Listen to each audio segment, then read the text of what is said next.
It was 6:15 on a rainy Monday morning in downtown Chicago. The glass doors of Hawthorne Global opened exactly on time, just like they did every weekday. Employees rushed inside with coffee cups in their hands, checking emails before they even reached their desks.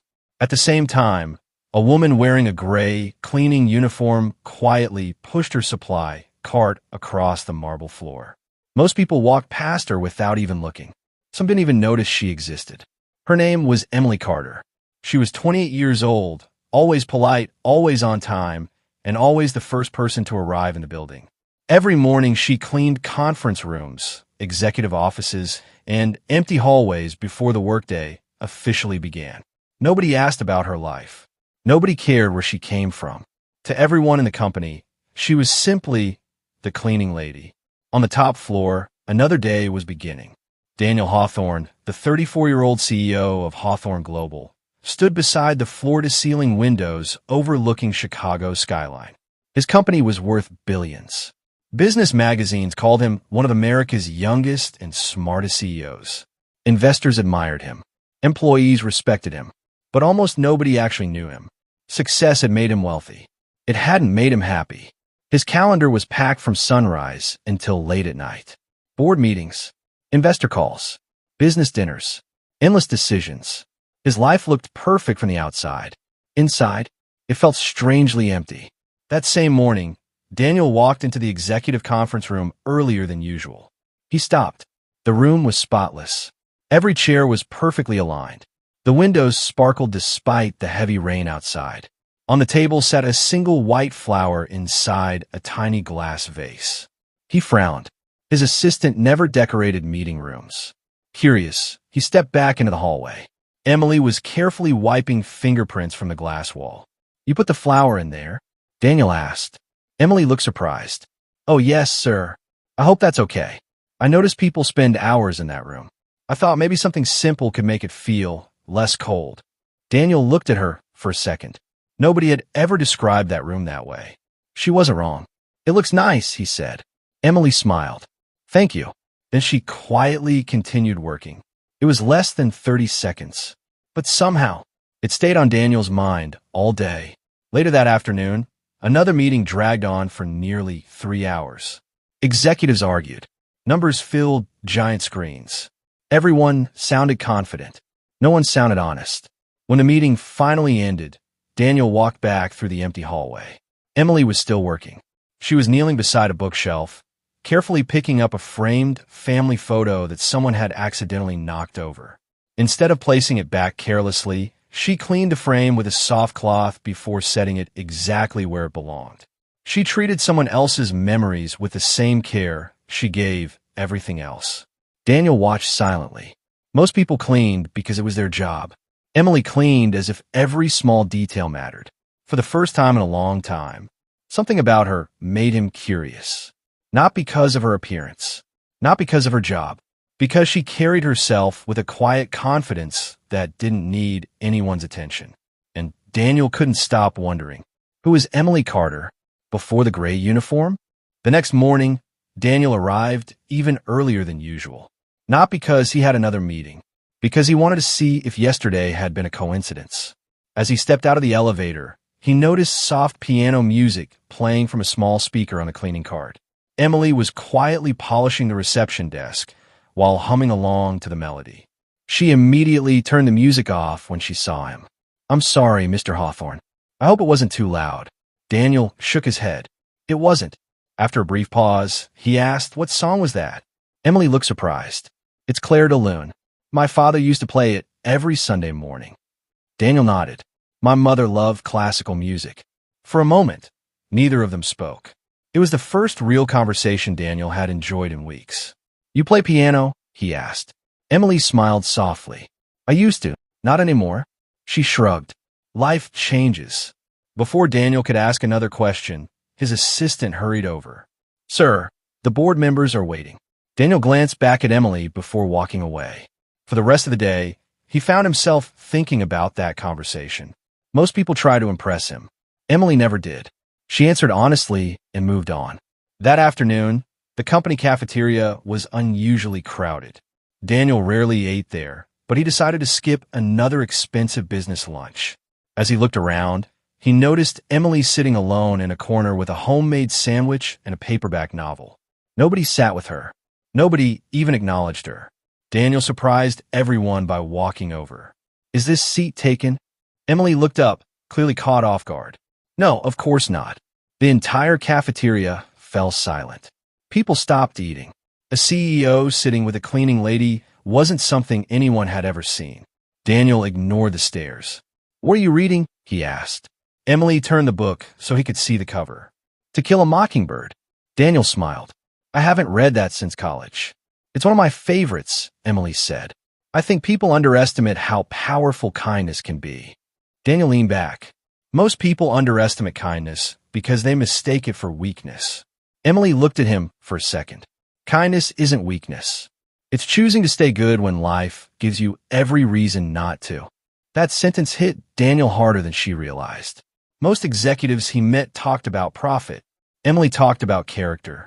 Their lunch lasted barely 20 minutes. But when Daniel returned to his office, he couldn't focus. There was something unusual about her. She spoke with confidence. She quoted literature. She understood people. Nothing about her matched the life everyone assumed she lived. Later that evening, as employees headed home, a loud argument echoed through the lobby. A wealthy client had accidentally dropped an expensive leather wallet. Before anyone could react, another visitor quietly slipped it into his own bag. Most people never noticed. Emily did. She calmly walked over. "I think that wallet belongs to the gentleman who just left." The man laughed. "You got the wrong person." Emily didn't raise her voice. Instead, she pointed toward the security camera above the entrance. "We can ask security to check." The man's smile disappeared. Without another word, he pulled the wallet from his bag and threw it onto the counter before rushing outside. Several employees watched in disbelief. Daniel had seen the entire thing from a balcony above. She hadn't been afraid. She hadn't been rude. She had simply done what was right. As he watched her quietly return to her work, one thought kept repeating in his mind. Emily Carter was hiding something. Not because she acted suspicious, because someone with that much intelligence, that much confidence, and that much integrity didn't accidentally end up cleaning office floors. A week passed. Daniel found himself looking forward to the quiet moments he crossed paths with Emily. They never lasted long. Sometimes it was a 2-minute conversation in the hallway. Sometimes it was a simple good morning. But those short conversations became the most genuine part of his day. One Friday evening, a powerful thunderstorm rolled across Chicago. Most employees rushed out of the building before the rain got worse. Daniel stayed behind to finish reviewing a merger proposal. By the time he looked at the clock, it was nearly 9:30 p.m. The building was almost empty. As he walked toward the elevator, he noticed a light still on in one of the conference rooms. Emily was inside. She wasn't cleaning. She was sitting alone with an old notebook, writing page after page. Daniel knocked gently on the open door. "I thought everyone had gone home." Emily quickly closed the notebook. "I was just finishing something." Daniel smiled. "I didn't mean to interrupt." He was about to leave when a gust of wind blew one loose page onto the floor. Daniel picked it up. His eyes stopped on the first paragraph. It wasn't a diary. It wasn't random notes. It was one of the most well-written business analyses he had ever read. The page broke down Hawthorne Global's declining customer retention, pointed out 3 expensive mistakes the executive team had ignored, and suggested practical solutions. Every sentence was clear. Every argument was backed by numbers. Daniel slowly looked up. "You wrote this?" Emily hesitated. "Yes." "Where did you learn to analyze businesses like this?" She stayed silent for several seconds. Finally, she answered, "I studied finance." Daniel blinked. "Finance?" She nodded. "I graduated at the top of my class." That wasn't the answer he expected. If that's true, he stopped. "Why are you working here as a cleaner?" Emily looked out at the rain hitting the windows. "Because sometimes life doesn't care about your degree. My dad got sick during my last year of college. His medical bills wiped out everything we had. After he passed away, I had to take the first job I could find. I kept applying for corporate positions. Hundreds of applications. Hundreds of rejections. Most companies never even called me. Daniel listened without saying a word. She wasn't asking for sympathy. She was simply telling the truth. I stopped telling people about my degree, Emily continued. They'd either think I was lying, or they'd ask why someone with my education was cleaning offices. It was easier to let people believe whatever they wanted. Daniel looked down at the notebook again. This wasn't the work of an average employee. It was better than reports produced by some of his senior executives. He handed the notebook back to her. You've been carrying this around? Emily smiled. I write ideas whenever I see businesses making mistakes. It's just a habit. Daniel couldn't help asking, have you ever thought about starting your own company? Emily laughed quietly. You need money for that. I barely make enough to pay rent. The elevator chimed somewhere down the hallway. Neither of them moved. For the first time, Daniel realized something uncomfortable. Every day, dozens of executives walked past Emily. Not one of them had bothered to ask who she was. They had judged her uniform and ignored her mind. As Daniel walked to his office that night, one decision became clear. On Monday morning, he was going to do something that would leave the entire company speechless. Monday morning arrived with its usual rush. The executive floor buzzed with anticipation. Department heads adjusted their presentations. Board members gathered in the conference room. Everyone assumed the meeting would be about the upcoming merger. At exactly 9 o'clock, Daniel walked in. Before we begin, he said, I'd like to introduce someone. The doors opened. Emily stepped inside, still wearing her gray cleaning uniform. The room immediately filled with confused whispers. One executive actually laughed. I think she's in the wrong meeting. Another leaned toward his colleague. Maybe someone forgot to tell housekeeping we're busy. Emily heard every word, but her expression never changed. Daniel looked around the room. No, she's exactly where she belongs. Silence fell. Daniel connected his laptop to the large screen. I've spent the last 6 months asking this leadership team how to solve our declining customer retention. Every proposal has cost millions of dollars. None of them addressed the real problem. He clicked to the first slide. The room froze. It was Emily's analysis. Every chart, every recommendation, every solution. Without revealing her name, Daniel began presenting her ideas. 5 minutes later, the executives who had laughed were now taking notes. One board member interrupted. Who prepared this report? Daniel looked toward Emily. She did. Every head turned. The silence became almost uncomfortable. The vice president of operations frowned. With all due respect, she's part of the cleaning staff. Daniel answered calmly. And the executive hesitated.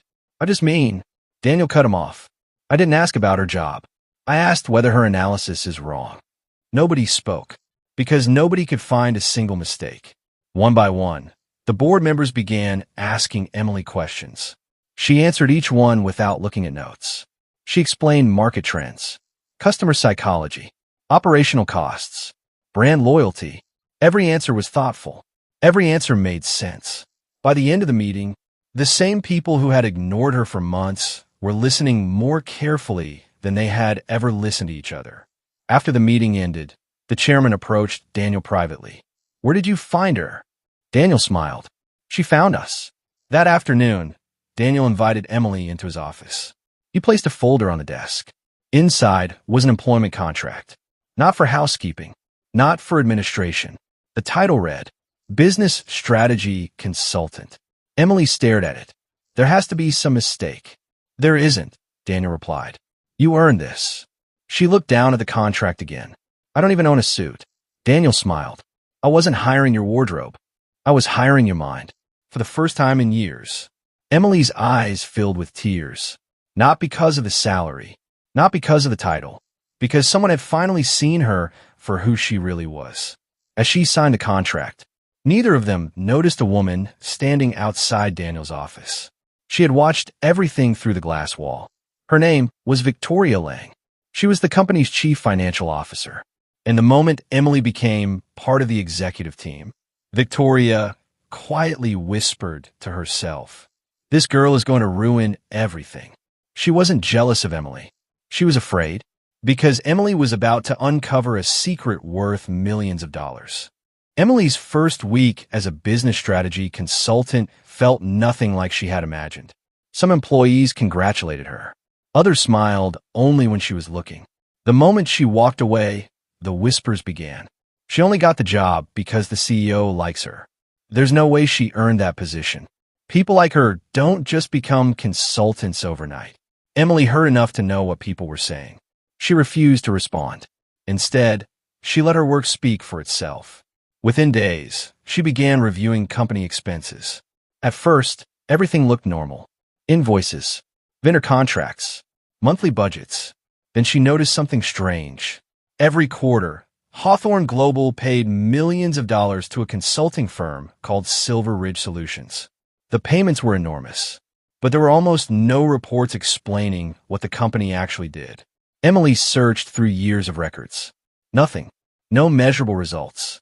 No completed projects. No performance reviews. Just payment after payment. She quietly requested more files. Less than an hour later, Victoria Lang appeared at her office door. "I heard you're reviewing old financial records." Emily smiled politely. "I'm just trying to understand how everything works." Victoria stepped inside without being invited. "Some documents are confidential." "I'm aware." "Then let the finance department handle finance." Emily noticed something unusual. Victoria wasn't annoyed. She looked nervous. As soon as Victoria left, Emily opened her laptop again. She searched public business records. Silver Ridge Solutions. The company existed. Barely. It had only 3 employees. A tiny office. And yet, it had received nearly $42 million from Hawthorne Global over the last 4 years. Emily leaned back in her chair. That made no sense. Later that afternoon, Daniel stopped by her office. "How's your first week?" Emily hesitated. "I found something." She turned the monitor toward him. Daniel studied the payments. His smile disappeared. "I've never seen these reports." "You should have," Emily replied quietly. "They're approved under the CFO's authority." Daniel frowned. "Victoria has managed our finances for 8 years. I trusted her." Emily nodded. "I know. I'm not saying anyone's guilty. I'm saying these numbers deserve answers." Daniel looked at the screen for a long moment. Then he closed the office door. "Don't tell anyone you're investigating this." Emily looked confused. "What? If someone inside the company is stealing from us? They already know you're asking questions." For the first time since joining the executive team, Emily realized this wasn't just about business anymore. Someone with power had something to hide, and people who protect secrets often become dangerous. That evening, Emily packed her bag and headed to the parking garage. The building was nearly empty. As she unlocked her car, she noticed a white envelope tucked beneath the windshield wiper. There was no name, no address, just 3 typed words. "Stop digging. Now." Emily slowly opened the envelope. Inside was a single photograph. It showed her entering Daniel's office that morning. Someone had been watching her, much closer than she had ever imagined. Emily didn't sleep that night. She kept staring at the photograph lying on her kitchen table. Whoever left it wasn't trying to hurt her. They were trying to scare her. And it was working. The next morning, she handed the envelope to Daniel before anyone else arrived. He studied the photo carefully. "No fingerprints," he muttered. "No security logo. This wasn't random." Emily crossed her arms. "I think someone inside the company is following me." Daniel nodded. "So do I." Without saying another word, he picked up his phone. "I want security footage from every camera covering the parking garage between 6 and 8 last night." Within an hour, the head of security walked into Daniel's office. His face looked uneasy. "Sir, there's a problem." "What problem?" "The cameras in that section were disabled." Daniel frowned. "For how long?" "About 23 minutes. Someone manually shut them down." Emily and Daniel exchanged a glance. That wasn't an accident. Someone with access had planned it. Over the next few days, Emily continued reviewing financial records. This time, she worked from a private office that only Daniel and the IT director could access. The deeper she looked, the worse it became. The fake consulting company wasn't the only issue. There were inflated software contracts, duplicate invoices, payments approved for projects that never existed. The estimated loss wasn't $42 million anymore. It was nearly $80 million. Daniel leaned back in his chair. "I've built this company for 12 years. I can't believe I never saw it." Emily answered quietly.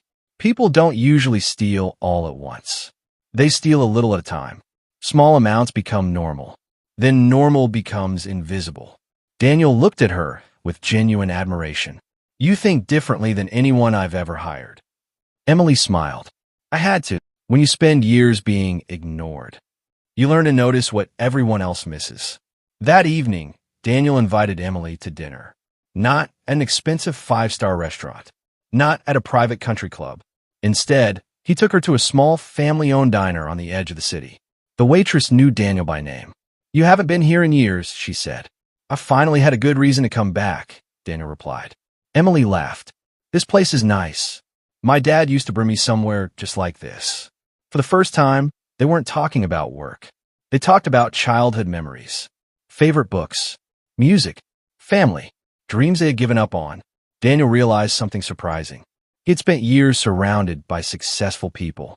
Yet this simple dinner was the happiest he'd felt in a very long time. As they walked outside, snow had begun to fall. Emily looked up at the sky and smiled. I've always loved the first snowfall. Daniel looked at her instead. He wasn't paying attention to the snow anymore. At that exact moment, across the street, a black SUV sat with its headlights off. Inside, Victoria watched them through a camera lens. She lowered the camera and made a phone call. They're getting too close. A man's voice answered. What do you want me to do? Victoria's expression turned cold. Tomorrow, make sure Emily never comes back to that office. She ended the call. Neither Daniel nor Emily noticed the SUV quietly pulling away into the night. The next morning started like any other. Emily grabbed a coffee from the lobby cafe and stepped into the elevator. As the doors opened on the executive floor, she immediately knew something was wrong. People were staring. Some looked shocked. Others looked disappointed. A few avoided eye contact altogether. Her assistant rushed toward her. Emily, Daniel needs you in the boardroom. Right now. She walked in to find every board member already seated. Victoria stood near the screen with a folder in her hands. I'm glad you're here, Victoria said calmly, because we have a serious problem. She pressed a button. A bank statement appeared on the screen. The account holder's name was Emily Carter. The room fell silent. Victoria spoke again. Yesterday, a payment of $2 million was transferred from Hawthorne Global. The destination account belongs to Emily Carter. Several executives gasped. One board member slammed his hand on the table. I knew this promotion was a mistake. Another added, call the police. Emily stared at the screen. I've never seen that account before. Victoria folded her arms. Then explain why your name is on it. I can't. Because it's fake. Daniel hadn't said a word. He simply watched Emily. Finally, he asked one question. Did you steal the money? Emily looked him straight in the eyes. No, not for a second did she look away. Daniel nodded. I believe her. The room erupted. You can't be serious. There's evidence. Daniel stood. No, there's paperwork.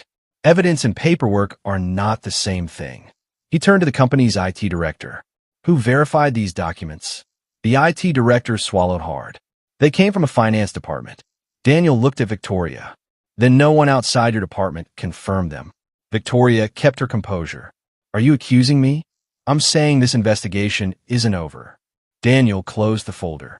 Until we know the truth, no one contacts the police. Victoria forced a smile. Of course. But inside, she was furious.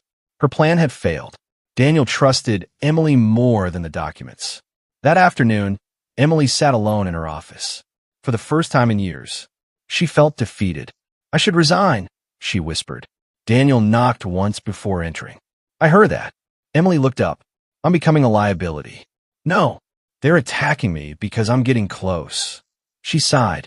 They'll never stop. Daniel walked to the window. When I was 26, a competitor accused me of insider trading. I lost investors. My reputation was destroyed. It took 2 years to prove I was innocent. Emily looked surprised. You never told anyone. Because I learned something. He turned toward her. The truth doesn't always arrive first. But when it does, it lasts longer than a lie. Emily smiled for the first time that day. So what do we do now? Daniel placed a small flash drive on her desk. I had our cybersecurity team quietly examine the finance servers. They recovered files someone thought had been deleted. Emily plugged the drive in her laptop. Hundreds of hidden documents appeared.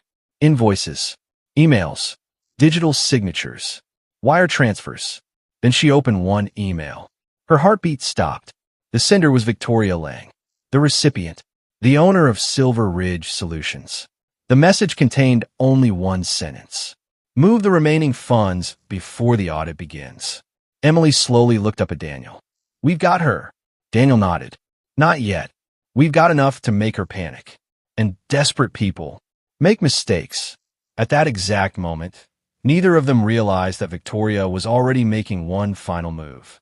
She had booked a one-way flight to the Cayman Islands, and her plane was scheduled to leave in less than 12 hours. Daniel looked at the departure time on the screen. She's running. Emily grabbed her laptop. If she leaves the country, recovering the money will become much harder. Daniel didn't waste another second. He called the company's legal team, outside counsel, and federal investigators. Within an hour, the evidence package had been delivered. Every email, every invoice, every wire transfer, every deleted file. The timeline was impossible to deny. Victoria had spent years creating fake vendors, approving inflated contracts, and moving company money through shell companies before it disappeared overseas. But she hadn't acted alone. Two senior finance managers had helped hide the fraud in exchange for millions of dollars. By the time Victoria reached the international terminal, investigators were already waiting. She tried to stay calm.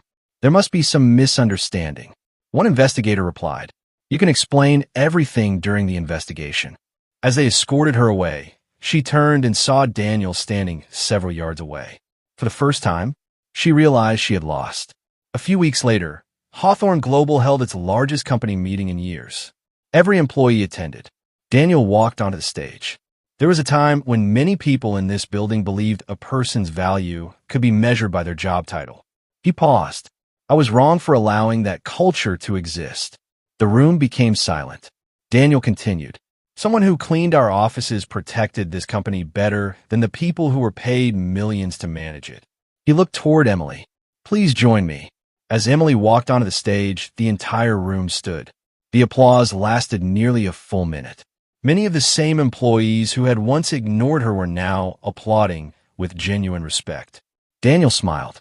I'd like everyone to welcome Hawthorne Global's new vice president of business strategy. Emily looked stunned. I wasn't expecting this. Daniel laughed. I know. She accepted the position, not because of the title, but because she finally had the opportunity to improve the company she had quietly cared about from the very beginning. A few days later, Daniel invited Emily to the rooftop terrace after work. The Chicago skyline glowed beneath the evening sunset. I owe you more than a thank you, Daniel said. Emily smiled. You don't owe me anything. I was just doing what was right. Daniel took a deep breath. There's something I've wanted to tell you for a long time. Emily looked at him without speaking. I didn't admire you because you impressed me. I admired you because you reminded me what integrity looks like. And somewhere along the way, I fell in love with you. Emily was quiet for several seconds. Then she smiled. I was hoping you'd say that. They both laughed. It wasn't a dramatic movie moment. It was simple, honest, real. The kind of happiness neither of them had expected to find. Several months later, Hawthorne Global had recovered a large portion of the stolen money. The company introduced anonymous hiring for many corporate positions, allowing candidates to be judged on their skills before anyone saw their name, background, or previous job title. The culture began to change. People greeted the maintenance staff by name. Managers listened more carefully. Respect was no longer reserved for executives. One afternoon, Emily walked through the same lobby she had cleaned for years. A new janitor accidentally bumped into her and immediately apologized. Emily smiled. Don't worry. It happens. The young man looked embarrassed. I've only been here for 2 weeks. Emily extended her hand. I'm Emily. If you ever need help, my door is always open. As she walked away, the janitor smiled. He had no idea that the woman who had just welcomed him had once pushed the very same cleaning cart through those same hallways. Sometimes the greatest secrets aren't hidden in vaults. They're hidden behind ordinary uniforms. And sometimes The person everyone overlooks becomes the one who changes everything.